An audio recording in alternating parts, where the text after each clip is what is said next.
अस्सलाम वालेकुम 10th class. आज हमने टॉपिक स्टार्ट करना है निमोनिया। ये भी रेस्पिरेटरी डिसऑर्डर है। लास्ट टाइम जो हमने पढ़ा वो था एम्फीसीमा। अब हम पढ़ेंगे निमोनिया। निमोनिया क्या है, कैसे होता है। निमोनिया सबसे पहले तो है लंग इन्फ्लेमेशन।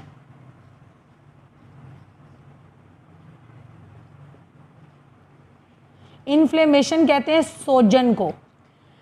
अगर आपके लंग्स सूज जाते हैं किसी भी वजह से या फूल जाते हैं, उसको कहते हैं लंग इन्फ्लेमेशन। लेकिन वो क्यों होता है और ये क्या है? ये दरअसल क्या है, फिलिंग ऑफ पस। आपके लंग्स के अंदर पीप भर जाती है। अब वो पस क्या होती है? वो दरअसल डेड जर्म्स होते हैं। यहाँ पर पस क्या है? यहाँ पर पस क्या है, पीप क्या है? डेड जर्म्स होते हैं। वाइट ब्लड सेल्स होते हैं जो इस लड़ाई में मारे गए। अगर इर्द गिर्द कैपिलरीज भी थोड़ी सी डैमेज हो जाएं तो वहाँ से आरबीसीज भी डैमेज हो जाते हैं। इसके अलावा मैक्रोफेजिस जर्म ईटर होते हैं, वो भी मारे जाते हैं।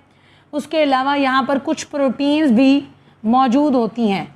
ये सारी चीज़ें जो डिस्टर्ब हो जाती हैं किसी इन्फेक्शन की वजह से, ये पीप की फॉर्म में एल्वियोलाई के अंदर या एल्वियोलाई के बाहर वाली स्पेसेस में या किसी भी पोर्शन में लंग्स के अंदर जो है वो फैल जाते हैं, जिसकी वजह से आप ब्रीथिंग नहीं कर सकते प्रॉपर्ली। अगर आपका एक लंग डिफेक्टेड है तो उसे कहेंगे सिंगल निमोनिया। अगर दोनों लंग्स में खुदा ना खास्ता निमोनिया हो गया है तो उसे कहेंगे डबल निमोनिया। हम पढ़ेंगे कि ये होता कैसे है।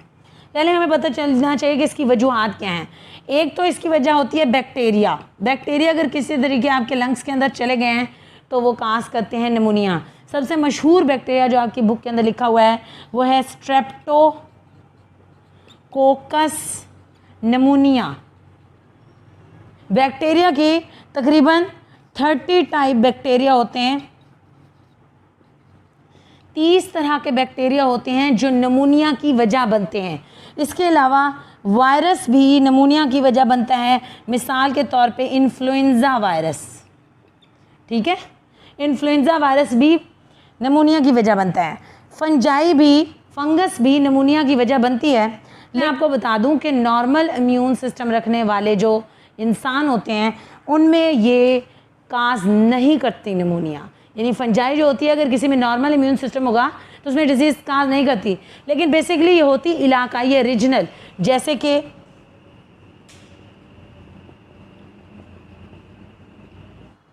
जो फंजाई काज करती है वो नॉर्मल रूटीन में निमोनिया काज नहीं करती। अगर किसी का नॉर्मल इम्यून सिस्टम है ना तो उसे फंजाई से निमोनिया नहीं होता।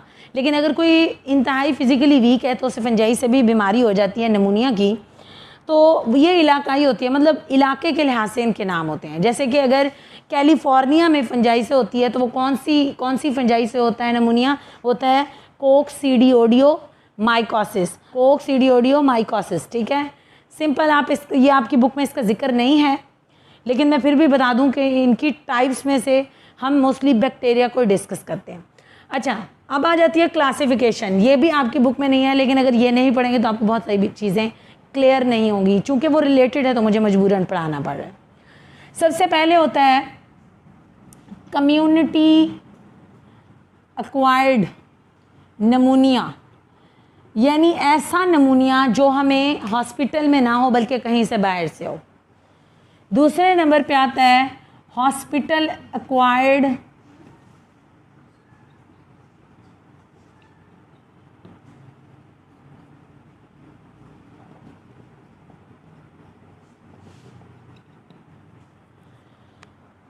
जो क्लासिफिकेशन है उसमें सबसे पहले आता है कम्युनिटी गाइड। ऐसा निमोनिया जो हमें कहीं से भी हो लेकिन हॉस्पिटल से ना हो, ये कम डिफेक्टेड होता है।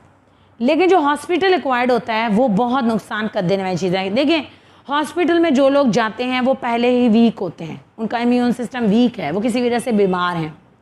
दूसरा, जो हॉस्पिटल के अंदर वायरस बैक्टीरिया या जर्म्स मौजूद होते हैं वो बहुत ज़्यादा स्ट्रॉन्ग होते हैं, उनके अंदर रेजिस्टेंस होती है, तो ये डेंजरस होता है। ये टाइप हॉस्पिटल एक्वायर्ड, अगर आपको हॉस्पिटल से निमोनिया हो रहा है तो ये बहुत डेंजरस है।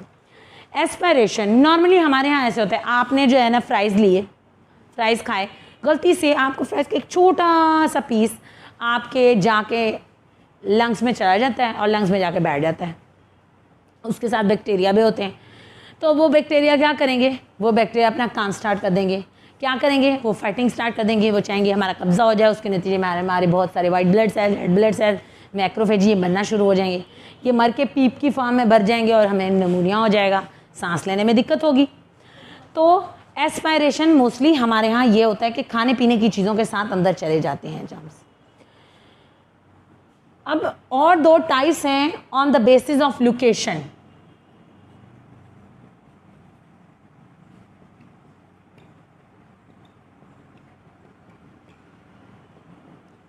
लोकेशन के बेस पे करें तो पहली टाइप है ब्रोंकोनिमोनिया।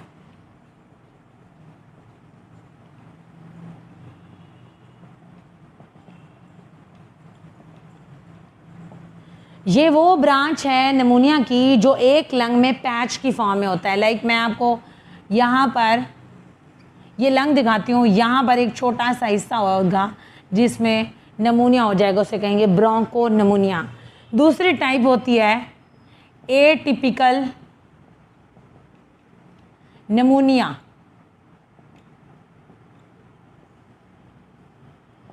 एटिपिकल निमोनिया क्या होता है, एटिपिकल निमोनिया वो निमोनिया होता है जिसमें एल्वियोलाई के बाहर, सपोज ये एल्वियोलाई है,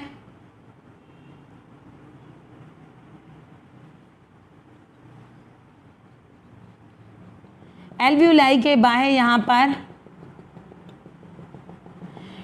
ये क्या है, ये पस है, पीप है, ये पीप भर जाती है। ऐसे निमोनिया को कहते हैं एटिपिकल निमोनिया, जिसमें एल्वियोलाई के अंदर पीप नहीं भरती बल्कि इसके बाहर जितना भी एरिया होता है उसमें भर जाती है। उससे क्या होगा, जब एल्वियोलाई एक्सपैंड होने की कोशिश करेंगे ना, उनको एरिया ही नहीं मिलेगा, तो फिर आप लोगों को ब्रीथिंग में दिक्कत होगी। जो तीसरी टाइप है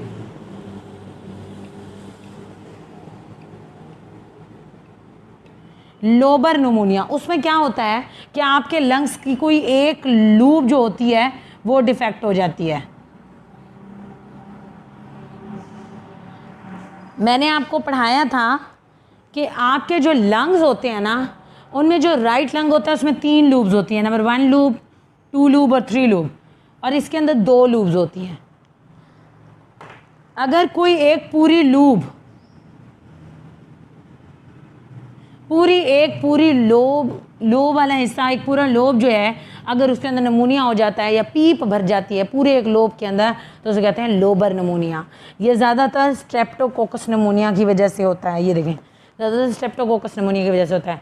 अच्छा जी, इससे प्रोटेक्शन करने के लिए हमारे अंदर कुछ तरीके मौजूद हैं।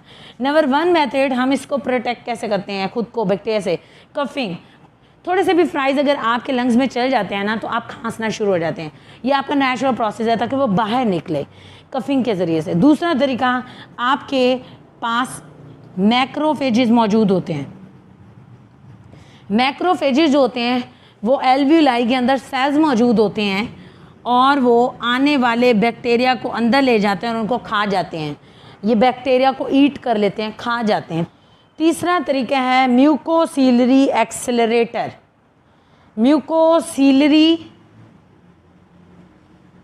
तीसरा तरीका है म्यूकोसीलरी एक्सेलरेटर। आपकी बॉडी के अंदर क्या होता है कि जो सीलिया होते हैं, मैंने आपको बताया था, वो मूव कर रहे होते हैं।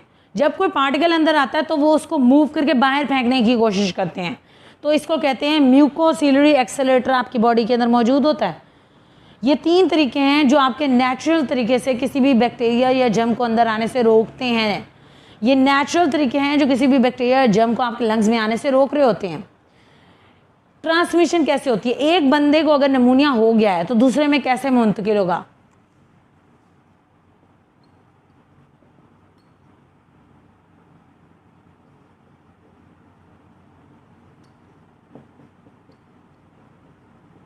अगर एक बंदे को निमोनिया हो गया है, वो छींकेगा तब भी लोगों में ट्रांसमिट होगा, बिकॉज उसके अंदर बहुत सारे बैक्टीरिया मौजूद होंगे। इसी तरह अगर वो खांसी करेगा तब भी निमोनिया फैला सकता है, और जब वो बातें करेगा तब भी।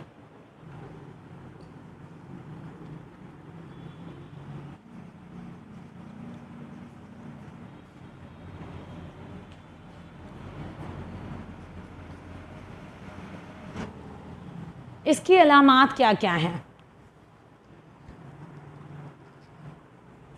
इसके अलामात क्या क्या है? जब आप लोग खांसते हैं ना तो इसमें बलगम पैदा होता है। नमूनिया में ये जो पीप होती है ना, ये बलगम की फॉर्म में बाहर आने की कोशिश करती है। स्प्यूटम कहते हैं बलगम को।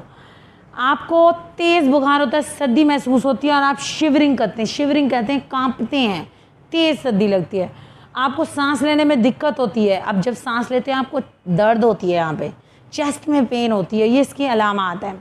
इसको ट्रीट करने का तरीका ये है कि आपको डॉक्टर देते हैं antibiotics,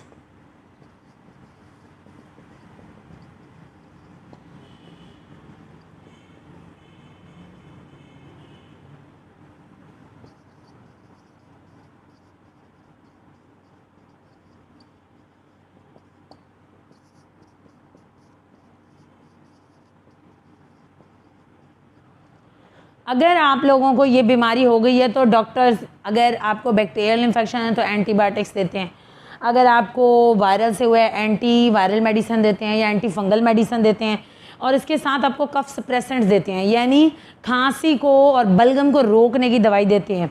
OTC over the counter medicine देते हैं आपको, यानी कि नॉर्मल जैसे आपको थकावट हो रही है, बुखार हो रहा है, जो नॉर्मल फटीग हो रही है, उसके इलाज के लिए जो दवाइयाँ होते हैं उन्हें कहते हैं OTC मेडिसिन।